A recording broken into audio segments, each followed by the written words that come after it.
National खबर और national health के दर्शकों के लिए एक ख़ास मेरा मैसेज। आप इस दोनों चैनल के माध्यम से मेरे वीडियोस आप देख रहे होंगे, नए नए जो टेक्निक्स हैं वो आप सीख रहे होंगे।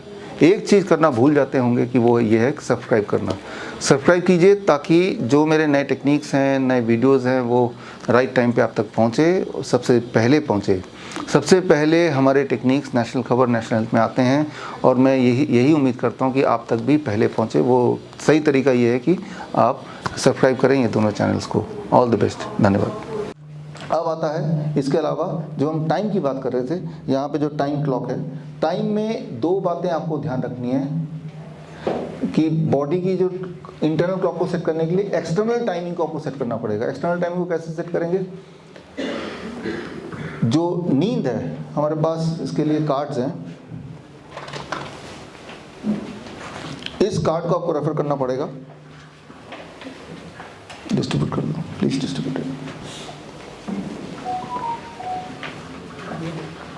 आप थोड़ा थोड़ा दे दो ताकि डिस्ट्रीब्यूशन फटाफट हो जाएगा। इस तरफ से ले लीजिए, पीछे पीछे ले लीजिए।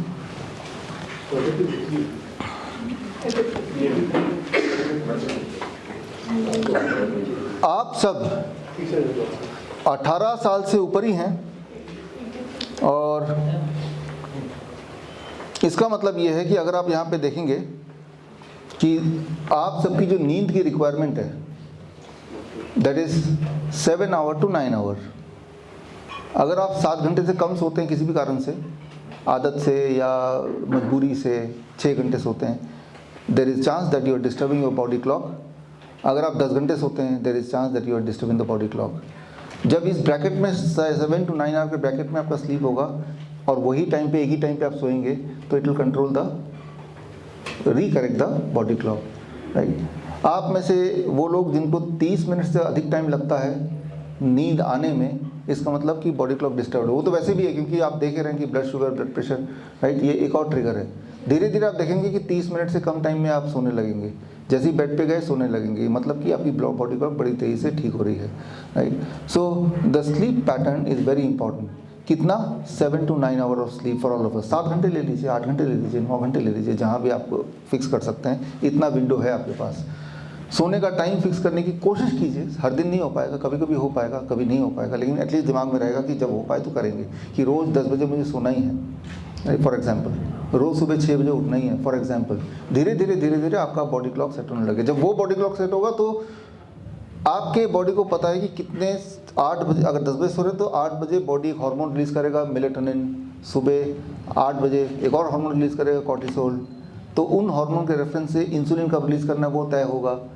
इन सारे हार्मोन या केमिकल्स के नाम याद करने ज़रूरी नहीं, वो बॉडी का काम है, वो हमारा काम नहीं है, हमारा आपका काम नहीं। मैं तो एग्जांपल देके समझाने की कोशिश कर रहा हूँ कि क्यों ऐसा है कि हमें बाहर से इंसुलिन लेना पड़ रहा है, क्यों ऐसा है कि बाहर से दवाई लेना पड़ रहा है। इसका मतलब बॉडी अंदर से वो काम नहीं कर रही होगी। अब क्यों ऐसा है कि बॉडी काम नहीं क्यों कर रही है? मैंने बोला ना, why we are sick, because body सब कुछ प्रोड्यूस कर रही है but not the right time. आप पूरी मेहनत कर रहे हैं और अपने हिसाब से सिंसियरली जा रहे हैं सिनेमा देखने या स्कूल जा रहे हैं, but you are never at the right time, either too late और टू अर्ली। क्यों? क्योंकि आपका पास जो रेफरेंस क्लॉक है वही गड़बड़ है। तो रेफरेंस क्लॉक अगर गड़बड़ होगा तो बॉडी कितना ही परफेक्ट काम कर ले, बॉडी को अगर पता है कि 8 बजे खाना आने वाला है तो बॉडी से 7 बजे इंसुलिन बनाना शुरू कर देगा। एक इंटरेस्टिंग एक्सपेरिमेंट, आप में से कुछ लोगों को सेंसर लगे हुए हैं ना, लगे हुए ना, कितने लोग लगे हुए सेंसर? हाँ, इससे आप चेक कर सकते हैं आपकी बॉडी क्लॉक। बड़ा इंटरेस्टिंग है। लगे हुए भी कुछ घंटे हो गए, एक दिन नहीं हुआ, राइट। आज एक दिन हो जाएगा, 24 घंटे। आप देखेंगे कि रात को ये हर 10 मिनट के बाद आपका शुगर रिकॉर्ड करता है। तो सुबह आप देख सकते हैं कि रात भर मेरा ब्लड शुगर कैसा रहा। ये सभी के लिए, ऐसे नहीं कि जो डायबिटीज़ पेशेंट के लिए। आपका शुगर क्या होता है, रात भर शुगर डिप होता रहता है, क्योंकि रात भर तो खा नहीं रहे, बट बॉडी तो एक्टिव है, बॉडी को तो शुगर चाहिए।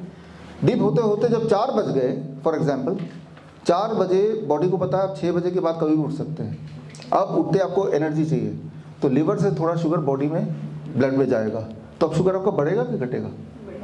बढ़ जाएगा ना। तो डिप हुआ फिर बढ़ गया। आपने जब ब्लड शुगर चेक किया सुबह उठ के तो बढ़ा ही मिलेगा। कई बार ऐसा होता है कि रात को सोने से पहले 200 था और सुबह देखा तो 225। फिर लोग सोचते हैं ये बढ़ कैसे गया, रात को तो कुछ खाया नहीं। खाना देखिए, ब्लड में जो शुगर है, it is not just what we eat. Body जब चाहे अपने लीवर से भी उसको शुगर को भेज सकता है। Getting the point?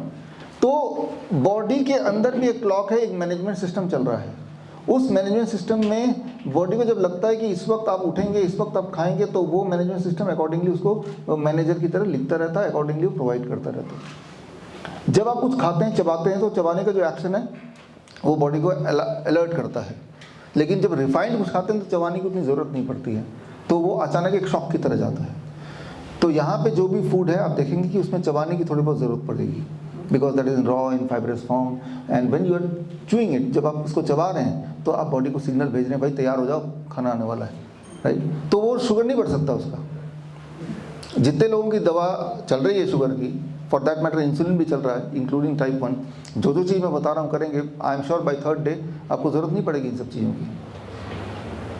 फिर भी ब्लड शुगर वहीं रहेगा जहाँ पे आप दवाइयों के साथ मेंटेन करते हैं, क्योंकि आपने बॉडी को सिखा दिया कि कितने टाइम पे आपको इंसुलिन निकालना है।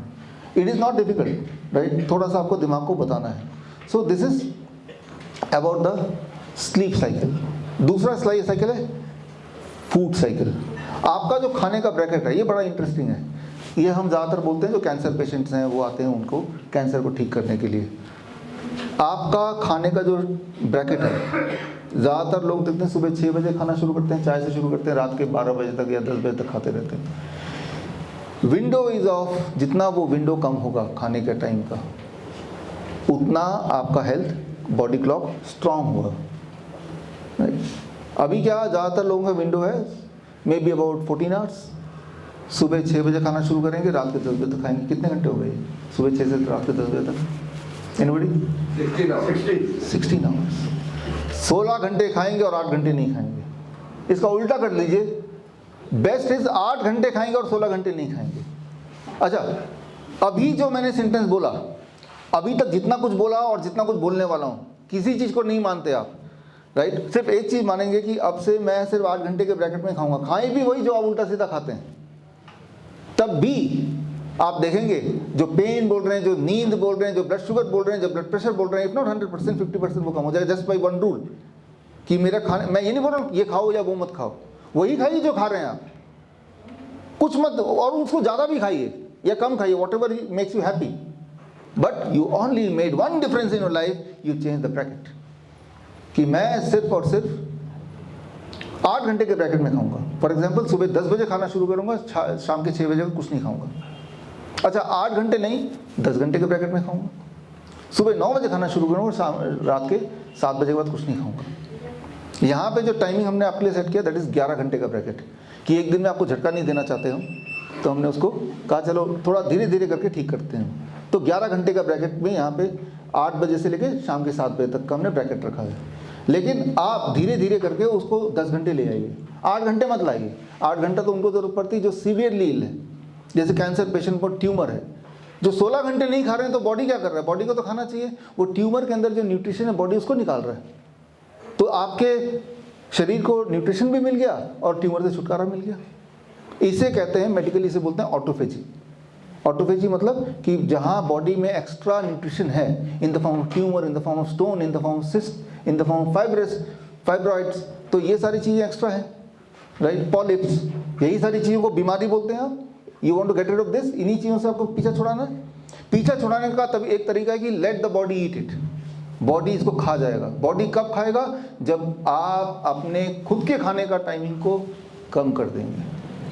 8 घंटा कि रोज मुझे लिक्विड ले सकते हैं, पानी या सिर्फ पानी, पानी कभी भी ले सकते हैं, राइट। पानी के अलावा कोई भी चीज़ आप पेट भर के खाइए, बल्कि ज़्यादा खाइए, बट 8 घंटे के ब्रैकेट में। If you are a cancer patient which you are not, तो 10 घंटे के ब्रैकेट में। अच्छा, वो भी नहीं हो सकता तो 11 तो हो ही सकता, वो तो यहाँ भी होगा, है ना। पानी जो हम आलू को ही पीते वो भी हमें नुकसान करता है। पानी आलू को पीते हैं ना, तो वो भी हमें नुकसान। कमिंग टू दैट, इस पे आते हैं अब, इसके बाद वही आएगा, ठीक है ना। तो एक एडजस्टमेंट हो गया कि आपने डिसाइड किया कि I want to get free from all the diseases, और ज़्यादा कुछ करना भी नहीं, मुझे कुछ समझ भी नहीं आ रहा क्या यहाँ चल रहा है, क्या बोल रहे हैं। तो एक चीज़ गांठ बांध के कि मुझे मेरा खाने का जो विंडो है, ब्रैकेट है, वो कितना है। आप अपने इसमें लिखिएगा कि कल तक कितना था, सुबह पहला फूड कब खाया और रात में आखिरी फूड कब खाया, राइट। मैं ये नहीं बोल रहा हूँ कि आपको भूखे रहना है, मैं तो बोल रहा हूँ खूब खाओ, बट उसका एक ब्रैकेट बना दो। एक नॉर्मल हेल्दी इंसान को भी ब्रैकेट 12 घंटे का ही रखना चाहिए। आप हेल्दी हो गए तो 12 घंटा, सुबह 6 से शाम के 6 बजे तक, सनसेट के और कुछ नहीं खाया, वो बेस्ट है, right. So this is about the timing. यहाँ टाइमिंग का भी एक सिंबल बना हुआ है ना, राइट, टाइमिंग। तो हम उसी क्वेश्चन को एड्रेस कर रहे हैं, हम क्यों बीमार हो गए, राइट, अनजाने में। अब उसके साथ ही जवाब आ रहा है कैसे ठीक होंगे। जो जो फैक्टर को आपने चेंज किया, और चेंज भी इतने स्लोली करते हैं हमें पता नहीं चलता, और ये सारे फैक्टर कोई बताता भी नहीं है, राइट। आपका ध्यान किसी ने घड़ी की तरफ दिलाया नहीं, आपका ध्यान सिर्फ प्रॉब्लम की तरफ है, क्या मुझे मुश्किलें हो रही हैं, लेकिन उसका रूट कॉज तो क्या है वो तो देखा ही नहीं ना आपने, राइट। हमारे दिमाग में बैठा है कि हमारी बीमारी अलग अलग है तो अलग अलग कुछ सोल्यूशन ही होगा, वो कोई ज़रूरी नहीं है, कॉज तो कॉमन है ना, कॉज को हटा दो, राइट। तो मान लो यहाँ पे बर्फ़ी फेंक दूँ, कुछ देर बाद चींटियाँ आ जाएंगी, आपको एक बंदूक दे दिया जाए सारे चींटियों को मार दो, कितना टाइम लगेगा सारी चींटियों को मारने के लिए, कब तक मर जाएंगे सारी चींटियाँ, कभी भी नहीं। लेकिन चींटियों को हटाना ही है तो कॉज जो है, कारण जो है वो क्या है, उसको हटा कर चुपचाप हटा दो, कुछ देर बाद चींटियाँ अपने आप भाग जाएंगी ना, राइट। वो बर्फी था कि वो लड्डू था, उससे क्या फर्क पड़ता है, आपको सिर्फ हटाना है। व्हाट कॉस्ट, आपने उसको हटा दिया, फिर सारे लोग भाग जाएंगे, राइट। तो हमें सिर्फ कॉज पे काम करना। कॉज फॉर्चुनेटली वो इतना लंबा चौड़ी चीज़ नहीं, अभी तक जितना बताया सारा वर्केबल है, और सारा मुफ्त में ज़्यादातर, राइट। लाइट है, धरती है, मुफ्त में, और यही चीज़ इम्पैक्टफुल। ऐसे नहीं कि मैं बोल रहा हूँ कि 1 महीने बाद काम करेगा, मैं बोल रहा हूँ अभी इन 3 दिन में काम करेगा। मैं वही सारी चीज़ बोल रहा हूँ जो 3 दिन में आपको एक comprehensive impact in terms of your weight, in terms of your blood pressure, in terms of your pain, in terms of your sleep, right, in terms of your blood sugar, in terms of tapering of drugs. ये 3 दिन में ही जो दिखेगा, मैं उसी की बात कर रहा हूँ सिर्फ, कि before you go from here आपको वो असर दिख जाए 3 दिन का, मैं सिर्फ उतना बात कर रहा हूँ। अब 3 दिन में अगर इतना असर हो सकता है काफ़ी सारा, तो 3 हफ्ते में कितना हो सकता है, यू कैन वेल इमेजिन। और हम ये एज्यूम करते हैं कि आप 100% नहीं करेंगे, लेकिन मैं ये एज्यूम करता हूँ 50% तो कर ही लेंगे, उतना ही से भी काम चल जाएगा, क्योंकि आप उतने बीमार भी नहीं हैं, थोड़ा थोड़ा एडजस्टमेंट करना है। मैंने बोला 8 घंटे, 8 नहीं 12 घंटे रखिए, लेकिन 16 घंटे से हटा के 12 घंटे कर लिए, कितनी बड़ी बात है, राइट। कि आपने सोचा चलो शाम को सुबह 7 o'clock से शाम के 7 बजे तक के बीच में मुझे खाना है, और शाम को 7 बजे के अगले दिन पहले दिन से ही आपका ब्लड शुगर ड्रॉप करना शुरू हो जाएगा, पहले दिन से, right. Within 24 hour you will see the effect. जबकि आपने खाना चेंज नहीं किया, क्वांटिटी चेंज नहीं की, एक्सरसाइज करना शुरू नहीं किया, राइट, कुछ और नहीं किया, सिर्फ एक change, only one change, right. So that is about the timing. ये था चौथा चेक पॉइंट। अब आते हैं 5वां, ये बड़ा इंटरेस्टिंग है 5वां चेक पॉइंट। इस वक्त आपके बॉडी में 2 ताकत काम कर रहे हैं, एक तो आपका हार्ट जो ऊपर है वो ब्लड को सर्कुलेट करने में, राइट, और एक है 2 फोर्स है, दूसरा फोर्स है लॉ ऑफ ग्रेविटी जो नीचे खींच रहा है, आपके ब्लड को नीचे खींच रहा है ना, लेकिन ऊपर कहाँ आ रहा है, वो हार्ट ऊपर खींच रहा है, वो नीचे खींच रहा है, राइट। तो आपका heart and law of gravity, ये 2 फोर्स के बीच में है आपका blood circulation, right. Blood circulate हो रहा है कि नहीं, कि आपको चिंता है इस बात की, वो तो अपने आप हो रहा है ना, आप थोड़ा बोल रहे हैं भाई सर्कुलेट हो जाओ, कहीं भूल ना जाए बॉडी सर्कुलेट करना। हार्ट बीट हो रहा है, you are not reminding, it happening on its own. सांसें ले रहे हैं, ये भी ऑटोमेटिक हो रहा है, आपको याद नहीं दिलाना पड़ रहा है। तो ये सारी जो चीज़ें होती हैं वो कौन सी फोर्स है जो दोनों को कंट्रोल करती है, that is one the heart and one is the gravity, है ना। तो यानी कि ग्रेविटी का एक रोल है आपके हेल्थ को मेंटेन करने में, है ना। अब अगर ग्रेविटी हटा दें तो, ग्रेविटी ना हो तो ऐसा कब हो सकता है, जब आप स्पेस पे चले जाएं, तभी हो सकता है ना। तो जो लोग जाते हैं, आप अगर इंटरनेट पे टाइप करेंगे पहला एशियन जो स्पेस पे गया वो कौन है, तो अगला करना slide, who is the first Asian who next who went on space, right, पहला एशियन, तो आपको नाम मिलेगा फैन तुअन। ये वियतनामीज़ है, ये हमारे मित्र हैं, अभी 2 महीने पहले भारत आए थे, ये 2 महीने पहले की फ़ोटो है, राइट। एशिया के पहले इंसान जो स्पेस पे गए थे, इनसे आप पूछेंगे तो बताएंगे स्पेस में जाएंगे तो ये हार्ट तो है लेके जा रहे हैं, लेकिन ग्रेविटी है ही नहीं, है ना। तो यानी कि एक ही फोर्स काम कर रहा है, और जब एक फोर्स काम करता है तो क्या होता है, प्लेटलेट डाउन होने लगता है, ब्लड हीमोग्लोबिन डाउन होने लगता है, रेड ब्लड सेल नष्ट होने लगते हैं, यानी कि बॉडी बड़ी तेज़ी से ख़राब होने लगता है, बड़ी तेज़ी से। इसलिए जो बहुत ज़्यादा हेल्दी हैं वो कुछ दिन तक वहाँ टिक जाएंगे, राइट। तो एक तरीका है अपने आप को बहुत बीमार कर लेने का, that is law of gravity हटा दो, उसके लिए तो स्पेस पे जाना पड़ेगा। लेकिन लॉ ऑफ ग्रेविटी को अपने अनुकूल, प्रकृति के अनुकूल ना यूज़ करने के लिए स्पेस में जाने की ज़रूरत नहीं, यहाँ बैठे बैठे भी हम करते हैं अनजाने में। वो क्या करते हैं, फॉर एग्जाम्पल, कई सारे एग्जाम्पल ले सकता हूँ यहाँ पे। जैसे हमारा जो इंग्लिश टॉयलेट है, राइट, जिस तरह से अभी चेयर में बैठे हैं, इंग्लिश टॉयलेट में ऐसे ही बैठते हैं, राइट। जबकि जो इंडियन टॉयलेट सिस्टम है उसमें जिस तरह से बैठते हैं, there the law of gravity works in coherence हमारे बॉडी के स्ट्रक्चर का, राइट। तो अब इस तरह से बैठेंगे और कॉन्स्टिपेशन हो ही ना, ये कैसे हो सकता है जिस तरह से अभी है, जिस तरह से इस हॉस्पिटल में जिस तरह से है। लेकिन हम क्या कर सकते हैं, पूरे अपने घर को तो नहीं तोड़ सकते। तो आपने देखा होगा अपने टॉयलेट में एक स्टूल रखा हुआ है, देखा ना, स्मॉल चेंज कि बस वो स्टूल रख दो और जब भी आई विल सिट, मैं अपने पैर को उसके ऊपर रख दूँ, इतना ही तो है, अ स्मॉल चेंज, राइट। तो I am working in coherence with my body, किस तरह से हमारा बॉडी की बनावट है, and the law of gravity. तो अपने आप ही कॉन्स्टिपेशन धीरे धीरे, कॉन्स्टिपेशन तो कोई एक ही फैक्टर नहीं है, लेकिन ये वाला फैक्टर तो हम इसको वर्कआउट कर सकते हैं immediately for all of us. उसके लिए कुछ तोड़ना फोड़ना नहीं, जस्ट टेक करना। वो स्टूल आप कोई भी ले लें, जरूरी नहीं कि ऐसा वाला लें, it can be anything, but it makes a ट्रेमेंडस difference, right. तो यहाँ पे जो भी कुछ आप देखेंगे उन सब में कुछ ना कुछ सीखने का है, और वो सारी चीज़ें हैं जो घर में आप इम्प्लीमेंट कर सकते हैं। कैसे इम्प्लीमेंट होगा, वही सारी चीज़ें आप यू लर्न, एंड साथ में अपने बॉडी में जो चेंजेस होंगे वो भी हम डॉक्यूमेंट करेंगे, राइट। डॉक्यूमेंट करने के लिए जो देश का सबसे पुराना मेडिकल कॉलेज है, राइट, दयानंद आयुर्वेदिक कॉलेज जलंधर, वहाँ से भी टीम आई हुई, they will also document with us, right. तो यानी कि हम लोग जितने हैं 24 पेशेंट्स हैं, बाकी आपके फैमिली मेम्बर्स हैं जो हैं, उसके आधे तो डॉक्टर्स हैं हमारे पास, 12 के करीब, MBBS हैं, MD हैं, BMS हैं, राइट।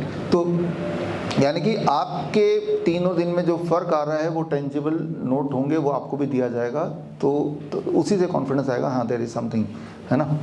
तो मॉनिटरिंग की जाएगी दिन में कई बार।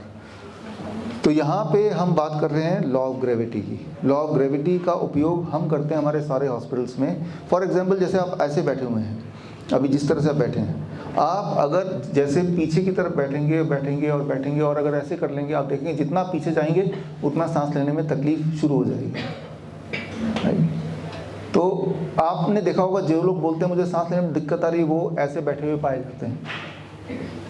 जो पोस्चर में आप बैठे हैं, right, I change the posture, and जैसे ही आप इस तरह से बैठ जाएंगे, जैसे मैं बैठा हूँ नीचे की तरफ, राइट, कितना भी उसको डिस्कम्फर्ट आता हो, जैसे ही बैठेंगे आप देखेंगे आपकी सांसें खुल जाएंगी। अभी करके देखें, सिर्फ इतना आपने पोस्चर चेंज किया ना, सांसें खुल गई, राइट। अब आप पोस्चर चेंज कर लीजिए ऐसे करके, अब आपको मुंह खोलना पड़ेगा टू टेक ब्रीथ, है ना, गेट द पॉइंट। तो जो भी लोग बोलते हैं मुझे सांसें नहीं आ रही हैं, वो क्या कर रहे होते हैं, ऐसे हाय हाय कर रहे होते हैं, सांसें नहीं आ रही हैं। तो आपको सिर्फ इतना करना है, उसको धक्का दे के आगे करते हैं ऐसे करके, हाँ सांसें आने लगेंगी, है ना, as simple as that, right.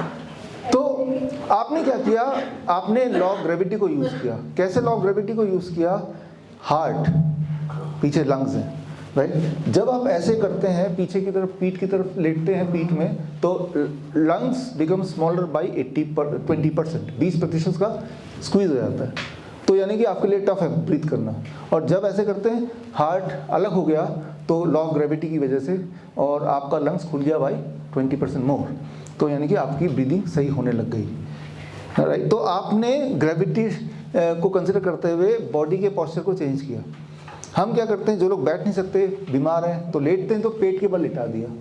पेट के बल लिटा दिया तो उसका जो SpO2, आपने देखा तो 2 साल पहले वो SpO2 हर जगह लोग चेक करते थे, मेरा ऑक्सीजन कितना, उसको ऑक्सीजन बढ़ जाता है कितनी देर में, 10 मिनट 15 मिनट में, राइट। तो जानबूझ के एक ऐसा पोस्चर किसी को दे दो, पहले तो वो डरा हुआ है, जब भी आप डरेंगे तो आपकी ब्रेथलेसनेस होगी, ऊपर से उसको ऐसे बिठा दो तो रहा सा असर और पूरा हो जाएगा, और डर का माहौल ऑलरेडी बना हुआ है। फिर बोलेंगे कि आप मर जाएंगे, ऑक्सीजन सिलेंडर नहीं मिलेगा, तो डर और बढ़ जाएगा। तो इतने, जब आप भी कभी डरे होंगे किसी भी वजह से, तो आपने देखा होगा आपका ब्रीदिंग एबनॉर्मल हो गया होगा, at the top of it अगर आप इस तरह से बैठे होंगे जैसे मैंने बताया, राइट, तो ब्रेथलेस और होगा, राइट, और उसमें फिर पुलिंग ऑक्सीजन लगा दो। ऑक्सीजन जब जाता है, अभी जब सांस ले रहे हैं आप क्या ले रहे हैं, is it oxygen? It is air. Air में छोटा सा पार्ट ऑक्सीजन का है। ऑक्सीजन प्योर जब जाता है, नियर प्योर जब जाता है, इट कॉजेज निमोनिया। और निमोनिया हो जाएगा तो बोलेंगे देखो जी इनको तो निमोनिया हो गया। अरे ऑक्सीजन सिलेंडर से आपने तो निमोनिया क्रिएट कर दिया ना, राइट। तो नेचर में when you get connected and you in accordance to the nature, right, we call it postural medicine. जो हमारे किडनी पेशेंट्स हैं जो डायलिसिस में हैं, उनको हम क्या करते हैं, नेक्स्ट, अगर आप हमारे हॉस्पिटल विजिट करें तो आप देखेंगे हमारे जो डायलिसिस के पेशेंट्स हैं, what we do for them, इस तरह का हॉट वाटर इमर्शन टब है, राइट, और इसमें पानी में जब बैठते हैं तो इनके बॉडी में पानी का जो प्रेशर है वो बढ़ रहा है, एटमॉस्फेरिक प्रेशर बढ़ रहा है। आपके बॉडी में, मेरे बॉडी में एटमॉस्फेरिक प्रेशर 1 एटमॉस्फेरिक प्रेशर है, इनके बॉडी में 1 एटमॉस्फेरिक प्रेशर तो ही, प्लस पानी का 20% more pressure. At this pressure gravitational pull बढ़ गया और बॉडी में जो चीज़ डिपॉजिट हैं, जो उनका किडनी फिल्टर नहीं कर पा रहा है, उनका यूरिन आउटपुट नहीं बढ़ रहा है, उसको सूजन है, वो धक्का मार के बाहर चला गया। इसे बोलते हैं डायलिसिस। तो डायलिसिस मशीन में न जाके इसके अंदर चले जाओ। ये सारे किडनी पेशेंट थे एक टाइम पे, राइट। तो ये है चेक पॉइंट नंबर 5 है, 4 है, 5, right. So this is gravity, the law of gravity, and this law of gravity को यूज करते हुए पेशेंट को हम ठीक कर सकते हैं या ठीक हो रहे हैं। यहाँ भी ये है, और आप में से कुछ लोगों को ज़रूरत है तो वो ये करेंगे भी, यहाँ पे कर भी रहे होंगे, है ना, आपने किया भी। तो क्या करने की कोशिश कर रहे हैं, आपके बॉडी के अंदर जो एक्स्ट्रा चीज़ उसको निकालना है। लेकिन कैसे कैसे निकालना है, लॉ ऑफ ग्रेविटी को यूज़ करके, बॉडी के नेचुरल निकलने का जो आउटलेट है वहीं को, उसी को यूज़ करके यूज़ कर रहे हैं, राइट। सो इसी लॉ ऑफ ग्रेविटी को अलग अलग ढंग से आप सबके लिए अलग अलग, थोड़ा अब आता है कस्टमाइज, जो भी आपकी दिक्कतें हैं उन दिक्कत के हिसाब से थोड़ा थोड़ा उसको हम चेंज करेंगे, राइट। तो उसके लिए ये 3 दिन होगा। कोई हेड डाउन टिल्ट करेगा, कोई हॉट वाटर इमर्शन करेंगे। तो हमने आपके थेरेपीज को यहाँ पे कस्टमाइज़ किया हुआ है। अभी तक जनरलाइज बात कर रहे थे, अब कस्टमाइज यहाँ पे किया हुआ है। आपके जो ज़्यादा दिक्कत है, जैसे कोई बोल रहा है नींद नहीं आ रही, कोई बोल रहा है सिर्फ बैक पेन है, कोई किसी के पैर में सूजन है कि, राइट, तो उसके हिसाब से अब आएगा कि हम लॉ ऑफ ग्रेविटी वहाँ यूज़ करेंगे। दो यहाँ पे चेक पॉइंट है। Law of gravity is 1 check point, other check point is, the next check point is heat, गर्मी। हीट एज मेडिसिन, गर्मी एक मेडिसिन की तरह काम करती है। पंचकर्मा आयुर्वेद का ये वन ऑफ द प्रिंसिपल ये है। Heat is also available almost free, but it has a powerful, कितना पावरफुल इम्पैक्ट है ये समझाने के लिए मैं सिर्फ एक उदाहरण दूंगा। बाकी आप इन 3 दिनों में जब आपके ऊपर यूज़ होगा तो आपको पता चल ही जाएगा, राइट। जब भी हमारे हॉस्पिटल में या हमारे जान पहचान में किसी को बुखार होता है और बुखार आपको 15 मिनट, आधे घंटे, 1 घंटे में उतारना है, तो हम क्या करते हैं, ये ऐसा बकेट लेते हैं, इस बकेट में पानी भर के, इसमें 42 डिग्री सेल्सियस पानी, इस टेम्परेचर में उसको बिठा देते हैं। द पर्सन सिट्स, राइट, दोनों पैर ऐसे और वो चेयर में बैठा हुआ है ना, है। तो और इस तरह का आप इमर्जन रॉड, ये यहाँ 42 डिग्री यहाँ सेट कर सकते हैं टेम्परेचर, राइट। हाँ, नॉर्मली क्या है कि इससे करंट लगता नहीं है। हाँ, ऐसा इसमें हेवल्स वाला है तो साथ साथ भी लगा सकते हैं, नहीं तो to be on a safer side गर्म करके इसको हटा दो और एक और बाल्टी में पानी और गर्म रखो, और आधे घंटे जब बैठा, टेम्परेचर जब 41 डिग्री हो गया तो एक मग पानी बाहर फेंका, एक मग पानी जो और ज़्यादा गर्म है मैंने मैनेज किया, राइट। तो आप, एक तो बुखार पहले से ही है उसको, आप क्या कर रहे हैं, उसके बॉडी को बुखार दे रहे हैं, उल्टा आर्टिफिशियल दे रहे हैं बुखार। तो इससे बुखार is, fever is a medicine, heat is a medicine. लेकिन बॉडी जब खुद हीट प्रोड्यूस कर रहा है तो बॉडी अपना ही ईंधन यूज़ कर रहा है, और आपका खुद का ईंधन, खुद की एनर्जी यूज़ हो जाएगी तो आप एग्जॉस्टेड फील करेंगे, टायर्ड फील करेंगे। तो हमने बोला आपको हीट ही चाहिए बॉडी को, I am giving from outside, और जैसे ही इसको दिया, आधे घंटे बाद क्या होता है, उसका टेम्परेचर 1 डिग्री और बढ़ जाता है, 102 था 103 हो गया, लेकिन उसके आधे घंटे बाद उसका टेम्परेचर नॉर्मल हो गया और उसको थोड़े पसीने आए, एंड ऐसा लगा जैसे कि वो बीमार था ही नहीं कभी। लगता है ना मैजिक की तरह होगा ऐसा, लेकिन ऐसा हर बार होता है। लेकिन ये क्योंकि आपने कभी किया नहीं है तो, या किसी ने करके देखा आप में से, हमेशा ठंडे पानी की पट्टी लगाई जाती है। ठंडे, हाँ, आप वार्म वाटर की पट्टी लगाइए, ठीक है ना। बॉडी गर्म चाहता है तो बॉडी को अपोज नहीं करना है, उसको जल्दी से गर्म कर दो। जैसे वो 99-100 डिग्री है, वेट मत करो, पहले ही उसके गर्म कर दो उसको, बॉडी को। तो जब बॉडी गर्म होता है तो बॉडी के अंदर जितने भी कीटाणु हैं, वायरस है, बैक्टीरिया है, याद रखिए कोई भी वायरस हो, कितना भी खतरनाक, सो कॉल्ड खतरनाक क्यों ना हो, कोई भी वायरस 40 डिग्री सेल्सियस से ऊपर टेम्परेचर में एग्जिस्ट नहीं करता है। आपने तो 42 डिग्री कर दिया, राइट? तो virus has to die, they will die, वो मर ही जाएगा, और मर जाएगा तो आपकी बीमारी चली गई। फिर चाहे उसे डेंगू बोलें, उसे फ्लू बोलें, उसे कोविड बोलें, उसे कुछ भी बोलें, ट्यूबरक्लोसिस बोलें, what ever may be the name, right? उससे H1N1 बोलें, कोई भी नाम दें। जिस तरह से कोई भी एनिमल ले लो, कितना भी ताकतवर है, उसका नाक बंद कर दें, ऑक्सीजन सप्लाई खत्म कर दें, वो कितना भी ताकतवर है, he has to die, isn't it? सवाल ये है ही नहीं कि उसका ताकत, उसका जो मेन जो लाइफ लाइन है उसको हमने काट दिया। सिमिलरली जो वायरस है, बैक्टीरिया है, ये टेम्परेचर 40 डिग्री से ऊपर नहीं रह सकता। तो आपने जब किया तो बॉडी का टेम्परेचर थोड़ा भी बढ़ गया तो they have to disintegrate and they have to die. तो that is the heat as medicine. लेकिन हीट एज मेडिसिन यूज़ कैसे करना है, यहाँ पे आता है थोड़ा थोड़ा कस्टमाइजेशन। आप में से कोई लोग हैं जो जिनका सिर्फ घुटने में पेन है, कोई है जिनका बैक में पेन है, राइट? तो जैसे जैसे आपके डिस्कम्फर्ट्स हैं वैसे वैसे लोकलाइज्ड हीट हम आपको देंगे इन 3 दिन। कल कुछ किया, कल तो टाइम नहीं मिला होगा, आज से करेंगे उसको। और ना केवल देंगे, आपको सिखाएंगे भी। भविष्य में घर पे अगर करना है तो कैसे करेंगे, राइट? और उसको किसी के लिए करना तो कैसे करेंगे। तो कल हमारे दूसरे हॉस्पिटल से, डेराबस्सी हॉस्पिटल से टीम आएगी, वो आपको करके भी करेंगे तो आज भी, और ट्रेनिंग कल होगी इसकी कैसे करना है आपको घर जाके, राइट? अपने लिए भी, किसी और के लिए भी। तो this is the check point, that is heat as medicine, right? तो ये वो चेक पॉइंट है जो ये बिना बॉडी को डैमेज किए, नेचर के रूल्स को बिना ब्रेक किए, तब अपने आप को इम्प्रूव करना है, राइट? तब आप रियल मायने में बाहर निकल पाएंगे। तो यहाँ पे हम मोरलेस बीमार क्यों थे, ठीक क्यों नहीं हो रहे हैं।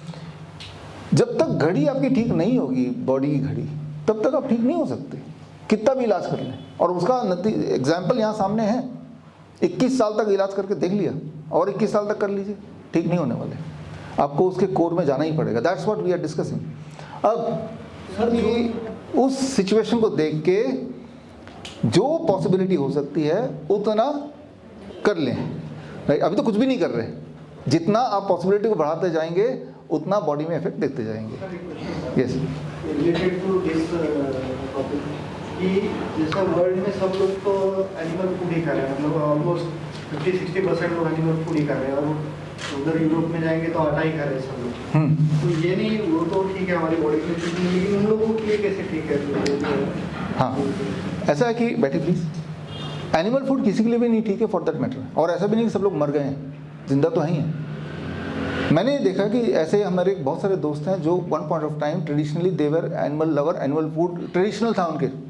इवन मैं बंगाल से, यहाँ पे कोलकाता से है ना कुछ लोग, आप लोग हैं ना, बचपन से माछ ही खाते हैं, माछ, मछली, अंडा, मैं भी खाता था, राइट? तो बाकी तो छोड़ ही दीजिए, यहीं वेस्ट बंगाल में ही यही साथ में है, मैं भी हूँ, ठीक है ना। मैंने अपने लाइफ के 30 साल तक खाया है, और खूब ज़्यादा खाया, जितना ब्रेकफास्ट, लंच, डिनर। ब्रेकफास्ट में अंडा, फिर मछली या चिकन, ऐसे ही होता था हमारा, आपका भी ऐसे ही होता होगा, और खाया। और वो दिन भी देखे 30 साल, और 30 साल के बाद now I am 50, going to 50 now, 20 साल मैंने देखे बिना उसके, राइट?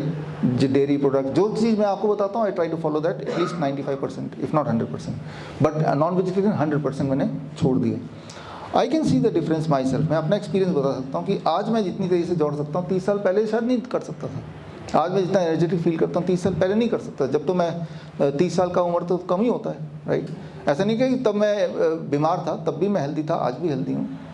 तो दूसरी इंपॉर्टेंट बात, ये तो हुआ मेरे एक्सपीरियंस।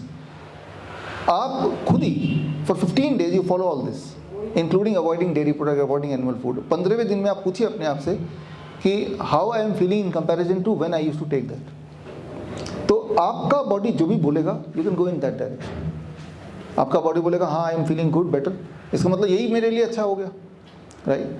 तो जिन लोगों का ट्रेडिशनल फूड यही है, तो इसका मतलब नहीं कि वो सही है। उनमें से मैं और आप लोग भी, कई सारे लोग हैं, बहुत सारे होंगे जो ट्रेडिशनल फूड ही non vegetarian. Why to go for Europe? हमारे खुद का ही तो नॉन वेजिटेरियन ट्रेडिशनल फूड रहा है, राइट? हमारी खुद की ज़िंदगी में ही।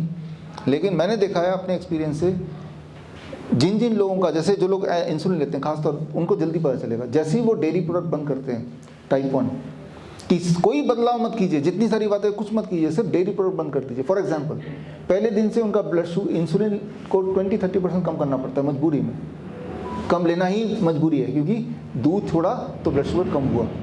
तो इम्पैक्ट तो पहले दिन ही दिख रहा है, और ऐसे ही मैं बोलता हूँ 15 दिन तक मत लो।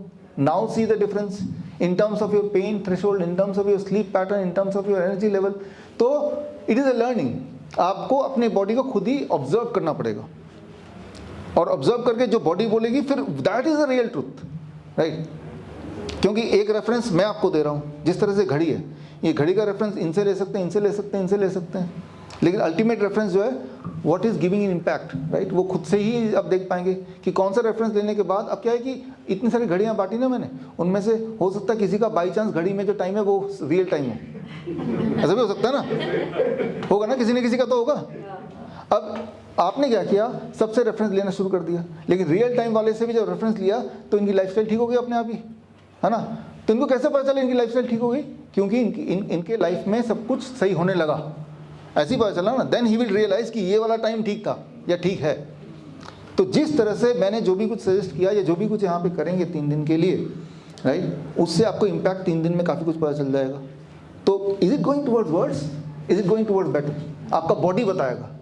फिर उसको पकड़ के 3 दिन और सही, 3 दिन और सही, इस तरह से आपको आगे बढ़ना है, राइट। एक तरफ तो है कि वो प्लेजर छोड़ रहे हैं, मान लो जो फिश नहीं खाने का प्लेजर जो वो छोड़ रहे हैं, और दूसरी तरफ भाई बीमार नहीं रहने का जो प्लेजर वो मिल रहा है। लेकिन एक आपके दिमाग में ना एक तराजू भी होता है, तराजू में ये तौलना, कई लोग ऐसे होते हैं मैं मर जाऊंगा लेकिन नॉन वेजिटेरियन के बिना नहीं रहूँगा, ऐसे लोग भी हैं। हमारे वियतनाम के पार्टनर ऐसे ही हैं, right, one of the partner. तो क्या है कि वो फिर मेरे उम्र के ब्रेन स्ट्रोक हो गया, व्हील चेयर पर ही आते हैं हमेशा, बट उन्होंने ठान रखा है आखिरी दिन तक उन खाने के, जैसे खाने के लिए पैदा हुए हैं, खाने के लिए जीना है, राइट। तो वो भी एक तरीका है। तो एट द एंड आपका गोल क्या है वो आपको ही पता है, लेकिन क्या क्या पॉसिबिलिटीज़ हैं वो हम यहाँ पे सामने देख रहे हैं। सर मेरे को गॉल स्टोन है, लेकिन डॉक्टर हमेशा मना करता है टमाटर, मेथी, पालक, जो बीज वाली चीज़ है वो नहीं खानी चाहिए। हाँ, तो मैं उसके लिए कंफ्यूज रहता हूँ कि यहाँ DIP डाइट है और वो मना करते हैं। देखिए इसमें एक सिंपल चीज़, ये एक बड़ा ही कॉमन क्वेश्चन हमारे उसमें आता है। जो भी चीज़, फॉर एग्जांपल डायबिटीज़ के पेशेंट को मना करते हैं मीठा फल मत खाओ, जबकि अब बाई नाउ यू नो कि जितना ज़्यादा मीठा फल खाएंगे, आम है, चीकू है, अंगूर है, उतनी जल्दी डायबिटीज़ ठीक हो जाएगी। हमारे कैंप में हम मीठा फल या कोई भी फल भरपेट खिलाते हैं, राइट। तो जिस चीज़ से, या coconut water, that is a natures mineral water, kidney के पेशेंट को कोकोनट वाटर नहीं पीना चाहिए, ऐसा बोलते हैं ना, राइट। जबकि हमारे हॉस्पिटल में जाइए, वो coconut water is one of the food, right. जिस चीज़ से आप ठीक हो जाते हो वही चीज़ मना कर दिया। तो आप फिर सिर्फ डॉक्टर से पूछिए सर कौन कौन सी चीज़ नहीं खाना है, अच्छा टमाटर नहीं खाना है, पालक नहीं पीना है, जूस वगैरह, तो समझ लीजिए यही चीज़ आपको ठीक करेगी, टेक इट दैट वे। वही वाला डॉक्टर क्या उसने बोला कि चाय नहीं पीना है, बिस्किट नहीं खाना है, ब्रेड नहीं खाना है, कोका कोला नहीं पीना है, ब्रेड बर्गर नहीं खाना है, पिज़्ज़ा नहीं खाना है, बाहर का खाना नहीं खाना है, तला हुआ नहीं खाना है, उसका एम्फेसिस है टमाटर मत खा लेना कहीं ठीक हो गया तो। And literally I have seen कि हम तो भरपूर टमाटर देते हैं, खीरा देते हैं, मूली देते हैं, गाजर देते हैं, पालक खूब सारा खिलाते हैं, राइट। तो एट द एंड जो मैं आपको बता ही रहा था कि व्हाट इज़ इम्पोर्टेंट, रिजल्ट कहाँ से आ रहा है। आपने 21 साल देख लिया सारी बातें मान के, 21 ईयर हो गए ना, एनफ हो गया, सारी बात मान के पता चल गया। 3-4 प्रॉब्लम और भी शुरू हो गई ना, 8 प्रॉब्लम। हाँ वही ना, you are adding the problem, आप बात मानते चले जा रहे हैं और प्रॉब्लम इकट्ठा होता चला जा रहा है, वो प्रॉब्लम तो सॉल्व हो ही नहीं रहा। सर मेरे 6 महीने DIP डाइट ली, मैं स्टेरॉइड के लेती थी, वो खत्म हो गया, और मेडिसिन भी काफ़ी कम हो गई। यस, तो आपने देखा ही, सिर्फ आपने इन 7 पॉइंट में से सिर्फ एक DIP डाइट वाला पॉइंट ही यूज़ किया, वो भी एक जनरलाइज DIP डाइट, उससे ही फर्क पड़ गया। अब जरा सोचिए अगर सारे पॉइंट यूज़ कर लिया जाए तो 3 दिन, 4 दिन, 5 दिन, राइट। क्या कोई 3 दिन में ठीक होता है? आपके सामने ही 3 दिन अभी आ जाएगा ना, you will get to know. 2015 का कैंप ज्वाइन किया था। हाँ 2015 वहाँ पे दिल्ली में, या जोरबादा तो बुद्ध। मैं ठीक हो गई थी सर, बिल्कुल।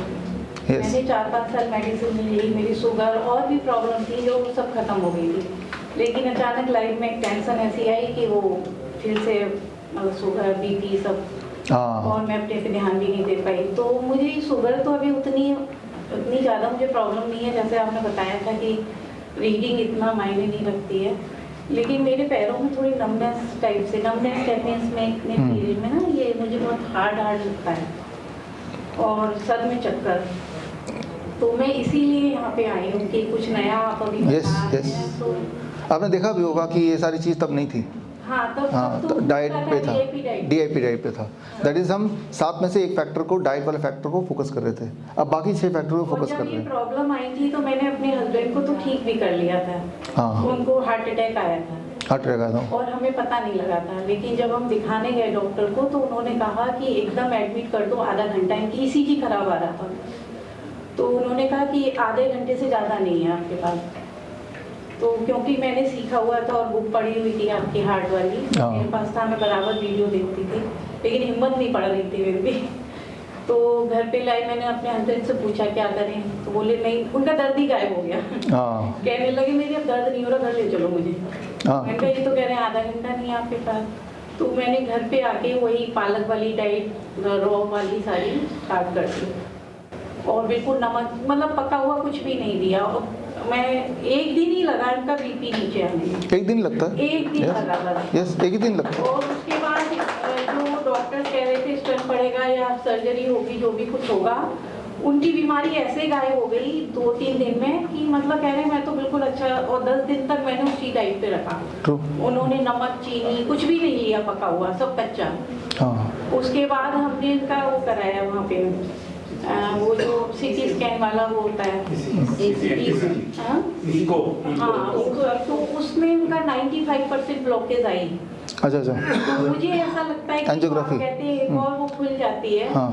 तो उनके साथ कुछ ऐसा हुआ। कोलेटरल आर्टरी खुलता है आज तक भी ठीक है, आज 2018 की बात है। हाँ, it has been quite 4 years. उनको BP भी नहीं है, कुछ भी नहीं है। अब ये है कि वो 50% रहते हैं, सुबह फ्रूट्स खाते हैं और एक टाइम सैलेड खाते हैं, बाकी खाना जो मर्जी खाते हैं। हाँ, तो ठीक, आपने एक बैलेंस बीच का रास्ता निकाल लिया। वो ज़्यादा कंट्रोल नहीं कर पाते। हाँ, तो आपने एक बीच का रास्ता निकाला है ना, तो बट उससे भी मिरेकलस रिजल्ट। अगर कोई चेकअप नहीं करा क्योंकि कोई डिस्कम्फर्ट नहीं है, कोई दिक्कत नहीं है, उनको BP नहीं है। ये ऐसा ना कि जो चेकअप है वो अपने आप में एक बीमारी है, इसको समझना पड़ेगा आपको, क्योंकि चेकअप में कुछ ना कुछ तो बताएंगे, वो बताया भी था तब। और लेकिन कैसे पता चलेगा बीमार है कि नहीं? द ओनली थिंग, जैसा अभी बता ही रहे हैं आप अपने केस में कि मेरे सिर में चक्कर आते हैं, पैरों में सूजन या पैरों में नमनेस आती है, तो दैट इज़ कि आपका बॉडी बता रहा है कि आप बीमार हैं। तो अगर तो कभी बीमार है तो आपका बॉडी खुद ही आपको बताएगा, जैसे बता ही रहे हैं। और कैसे पता चलेगा ठीक हो गए? जब ये सारी प्रॉब्लम चली गई तो मतलब ठीक हो गए, है ना। मान लो कहीं आपको दर्द है तो कौन सी मशीन है जो बता देगा कि दर्द है? आप ही बताएंगे ना, राइट। तो ठीक उसी तरह से तो सब लोग शुगर से जोड़ते हैं, एवरीथिंग कनेक्टेड, क्योंकि उसका एक मशीन आ गया है। शुगर भी क्या है? वो ब्लड का शुगर, जबकि आपकी बॉडी में तो शुगर से ब्लड में नहीं होता, बॉडी के बाकी भागों में भी होता है। एक्चुअली जब आप दवाई लेते हैं शुगर की तो वो क्या करता है, शुगर को कहाँ गायब कर देता है? ब्लड से निकाल के वो हड्डियों के बीच में डाल देता है, तो हड्डियों की दिक्कत हो जाती है। स्किन में डाल देगा, स्किन की दिक्कत हो जाएगी। आंखों में डाल देगा, आंखों की दिक्कत हो जाएगी। तो जिस तरह से हमारे शहर में होता है कि यहाँ का कूड़ा उठाया किसी और जगह डाल दिया, तो टोटल कूड़ा उस शहर में तो उतना ही रहा ना। तो ठीक उसी तरह से दवाइयाँ सिर्फ इतना करती है, आपके ब्लड से शुगर उठाती है, उठा के वो किसी और ऑर्गन में डाल देती है। तो फिर वो हार्ट डिजीज, जैसे आप बोल ही रहे हैं कि और सारी बीमारियाँ इकट्ठी होती चली गई, राइट, क्योंकि वो आपने दवाई ली, दवाई is not vanishing the sugar, वो गायब नहीं कर रही है, सिर्फ उसकी लोकेशन चेंज कर रही है। लोकेशन चेंज करेगी तो वो दूसरी प्रॉब्लम साथ में रहेगी और पहली वाली भी रहेगी। नेशनल खबर और नेशनल हेल्थ के दर्शकों के लिए एक खास मेरा मैसेज, आप इस दोनों चैनल के माध्यम से मेरे वीडियोस आप देख रहे होंगे, नए नए जो टेक्निक्स हैं वो आप सीख रहे होंगे। एक चीज़ करना भूल जाते होंगे कि वो ये है सब्सक्राइब करना। सब्सक्राइब कीजिए ताकि जो मेरे नए टेक्निक्स हैं, नए वीडियोस हैं, वो राइट टाइम पे आप तक पहुँचे, सबसे पहले पहुँचे। सबसे पहले हमारे टेक्निक्स नेशनल खबर, नेशनल हेल्थ में आते हैं और मैं यही उम्मीद करता हूँ कि आप तक भी पहले पहुँचे। वो सही तरीका ये है कि आप सब्सक्राइब करें ये दोनों चैनल्स को। ऑल द बेस्ट, धन्यवाद।